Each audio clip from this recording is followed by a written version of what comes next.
Tata cara memandikan jenazah laki-laki. Assalamualaikum warahmatullahi wabarakatuh. Sahabat muslim hafizakumullah. Kewajiban orang yang masih hidup terhadap orang muslim yang meninggal meliputi 1. Memandikan, 2. Mengafani, 3. Menyalati, dan 4. Mengubur. Hukum keempat hal tersebut adalah fardu kifayah.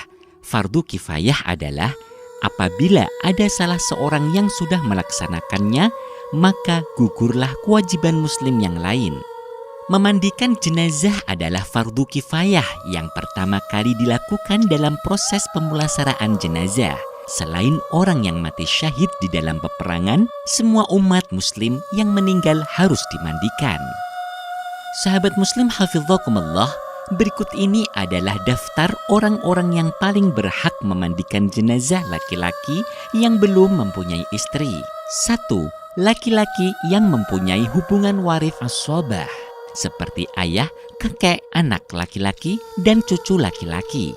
2. Laki-laki kerabat seperti saudara laki-laki, keponakan laki-laki, paman, dan sepupu laki-laki. 3. Laki-laki lain. 4. Perempuan yang mempunyai hubungan mahram dengan jenazah. Bagi laki-laki yang memiliki istri, maka yang paling berhak memandikannya adalah sebagai berikut. 1. Laki-laki yang mempunyai hubungan mahram dengan jenazah. 2. Laki-laki yang mempunyai hubungan kerabat yang tidak mahram. 3. Istri. 4. Laki-laki lain. 5. Apabila tidak ada laki-laki sama sekali, maka yang berhak memandikan adalah perempuan yang mempunyai hubungan mahram dengan jenazah.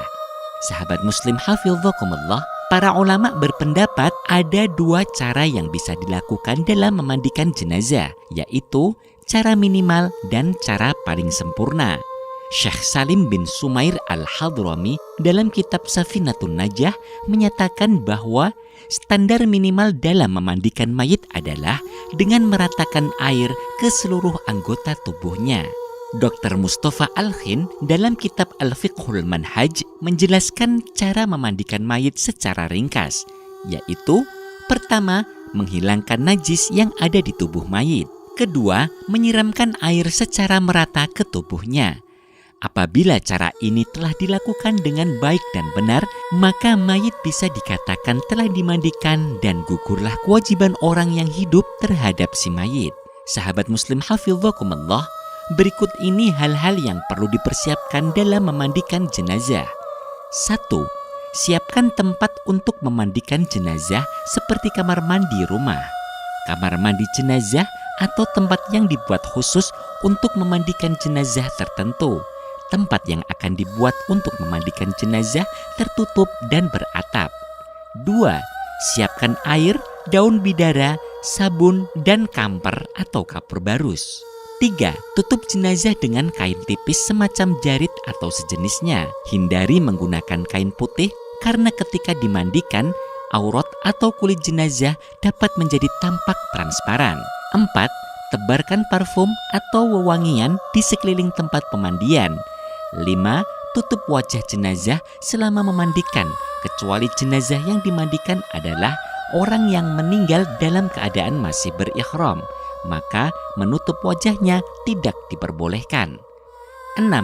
Letakkan jenazah pada meja atau tempat yang telah disediakan untuk memandikan. Apabila tidak ada tempat khusus untuk memandikan, sebagai alternatif, jenazah boleh dipangku oleh orang yang memandikan. 7. Orang yang memandikan adalah orang yang amanah dan bisa menjaga rahasia. Hal ini sangat penting karena terkadang terdapat 1-2 cacat atau kekurangan dalam tubuh jenazah. Supaya tidak bocor, maka yang memandikan adalah orang yang bisa menjaga informasi tersebut. 8. Selain orang yang berkepentingan untuk memandikan, dilarang masuk area pemandian. Hal-hal yang harus dilakukan sebelum memandikan jenazah. 1. Gunakan alat pelindung diri sebagai antisipasi penyebaran penyakit yang diderita oleh jenazah yang tanpa disadari oleh keluarga maupun orang yang memandikan. 2. Bersihkan gigi dengan jari telunjuk kiri dan lubang hidungnya dengan jari kelingking dan memakai sarung tangan. 3. bersihkan kotoran di bawah kukunya dengan benda yang lunak. 4. Bersihkan kotoran pada perut jenazah dengan cara A. Mayit diposisikan duduk agak condong ke belakang. Tekan perut mayit berulang-ulang secara lembut dan perlahan dari atas sampai ke bawah. B. Pada saat menekan perut jenazah bagian kanan, maka orang yang berada di posisi kaki mengangkat paha kiri mayit. Begitu pula sebaliknya. Pada saat menekan perut jenazah bagian kiri, maka paha kaki kanan jenazah diangkat. C. Apabila menyentuh aurat jenazah, maka wajib menggunakan alas atau sarung tangan. Untuk selain aurat, hukum menggunakan alas adalah sunnah. 5. Bersihkan seluruh najis yang ada pada jenazah. 6. Bersihkan kemaluan dan dubur jenazah dengan tangan kiri dan wajib menggunakan sarung tangan atau kain tipis. 7.